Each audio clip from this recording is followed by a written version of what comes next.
Continuamos con las charlas de salud en la Casa de la Cultura de Ponferrada.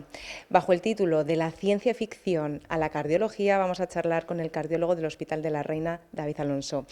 Bueno, un título muy original, muy diferente que nos podemos encontrar en esta charla. Bueno, María, pues mira, yo este título, la verdad que pensando cuando pensé en este tema para la charla, pues es un poco lo que yo habría pensado si esta pregunta me la haces hace 10 años, ¿no? Hace 10 años o 15 años, porque ya llevamos unos cuantos años haciendo este tipo de técnicas, cuando nosotros teníamos que operar a un paciente que tenía un problema en una válvula, pues teníamos que abrir el pecho, parar el corazón, cambiar la válvula, y si a mí me hubieras dicho en ese momento si podríamos arreglar las válvulas a través de la pierna, te diría que es una locura, que es ciencia ficción, pero la ciencia ficción ha llegado a la realidad, ¿no? A día de hoy podemos arreglar muchos problemas del corazón mediante lo que se llaman las técnicas transcatéter, pinchando una vena o una arteria de la pierna, llegamos al corazón y podemos arreglar ese corazón que está enfermo. Es increíble los avances que han llegado para quedarse y esto continúa.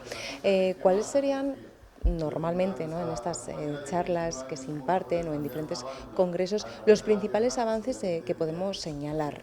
Pues mira, sobre todo cuando hablamos de técnicas transcatéter, lo que estamos utilizando más en el día a día es el reemplazo de la válvula aórtica. La válvula aórtica es la válvula que da salida al corazón y esta válvula es la principal problema a nivel de las válvulas que nos encontramos en nuestra población. Sobre todo afecta a pacientes de edad avanzada en los cuales pues, una cirugía tiene sus riesgos. Nosotros vamos a poder, mediante estas técnicas, en aquellos pacientes que tengan una edad avanzada, un riesgo quirúrgico elevado, arreglar el problema valvular sin necesidad de recurrir a la cirugía cardíaca. La cirugía cardíaca obviamente sigue siendo una herramienta muy útil para arreglar los corazones, pero hay pacientes que desgraciadamente no pueden optar a ella pues por su edad, por sus patologías, que hace que el riesgo sea muy elevado. Y en esos pacientes podemos cambiarles la válvula mediante estas técnicas. Doctor, ya que hablamos de riesgo, ¿cuáles serían los factores de riesgo en los que muchas veces nuestro corazón está en peligro? Bueno, pues ahí sobre todo tenemos que pensar ya no en esas edades avanzadas, sino cuando somos más jóvenes tenemos que cuidar nuestra tensión, cuidar nuestro colesterol. Obviamente todos sabemos que el tabaco y el alcohol son perjudiciales y aún así son unos factores de riesgo muy habituales en la población. Por lo tanto, si empezamos a hacer las cosas bien, pues probablemente no tengamos que necesitar la ciencia ficción para solucionar nuestros problemas de corazón. Es increíble cómo todo ha avanzado, lo comentábamos al principio de esta entrevista, ciencia ficción, lo importante es seguir confiando en la ciencia y es algo muy importante también, aparte de trasladar la ciencia a todas las personas que nos van a acompañar esta tarde, el divulgar y el sensibilizar, ¿no?, cambiar nuestros hábitos de vida, cambiar pequeños hábitos que marcan la diferencia. Exactamente, yo creo que hay dos aspectos, lo que tú lo has comentado. Por una parte tenemos como médicos la obligación de difundir un poco los conocimientos, hacer que el paciente se ponga en primer lugar en el cuidado de su salud y en el día a día es donde se marcan las grandes diferencias. Si yo en el día a día cuido mi alimentación, hago ejercicio, vigilo estos factores de riesgo cardiovascular, pues probablemente no tenga tantos problemas de salud en el futuro, ¿no?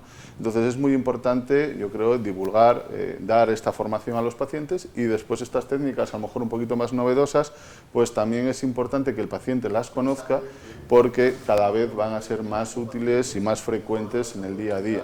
Y muchas veces al paciente le explicamos estas cosas que le parecen de ciencia ficción y no sabe muy bien qué actitud tomar, ¿no? Por lo tanto, yo creo que todo lo que sea formación e información es muy importante para tomar las decisiones más adecuadas para nuestra propia salud.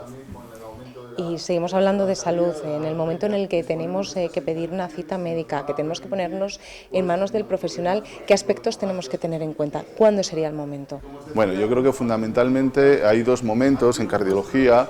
Uno es cuando tenemos síntomas, eso es yo creo que lo más evidente, y los síntomas desde el punto de vista del corazón serían fundamentalmente 4, sería el dolor torácico. Si una persona tiene dolor torácico, una opresión en el pecho, eso es importante que no lo deje pasar, porque eso muchas veces es un síntoma de alarma de una angina de pecho, un infarto que nos va a sobrevenir.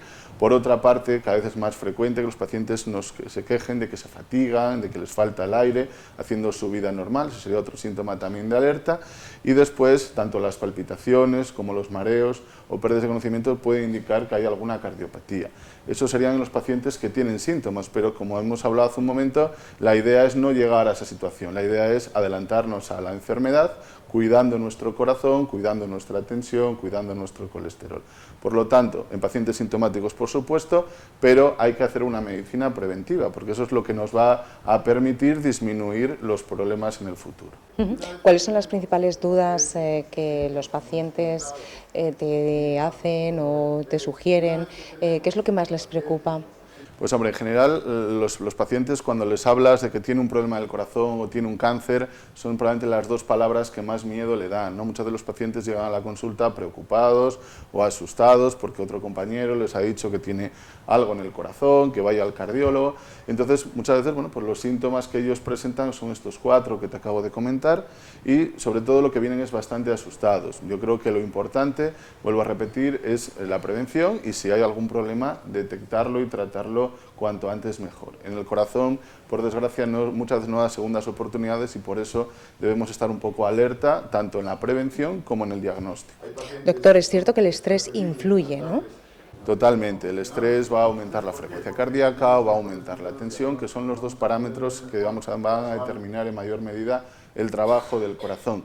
Y por desgracia en la situación en la que vivimos cada vez tenemos más estrés, yo mismo acabo de llegar corriendo a dar la charla, estamos todo el día de un lado para otro, entonces el saber compartimentar, tener nuestro tiempo de ocio, nuestro tiempo de descanso es importante para la salud cardiovascular, por supuesto, y para la salud mental, que es otro problema también cada vez más relevante. Importante. Creo que eso nos lo vas a tener que recetar a todos, dedicar tiempo libre, llegar con un poquito más de calma, evitar esas situaciones que nos provocan estrés y de esta forma seguir cuidando de nuestro corazón, ¿no? Que es al fin y al cabo el motor de nuestra vida y al fin y al cabo es algo importante. Siempre que ocurran todas estas cuestiones que nos alarmen, lo importante es ponerse en manos del profesional. Muchísimas gracias. Gracias a vosotros. Y feliz charla. Muy bien. De la ciencia ficción a la cardiología.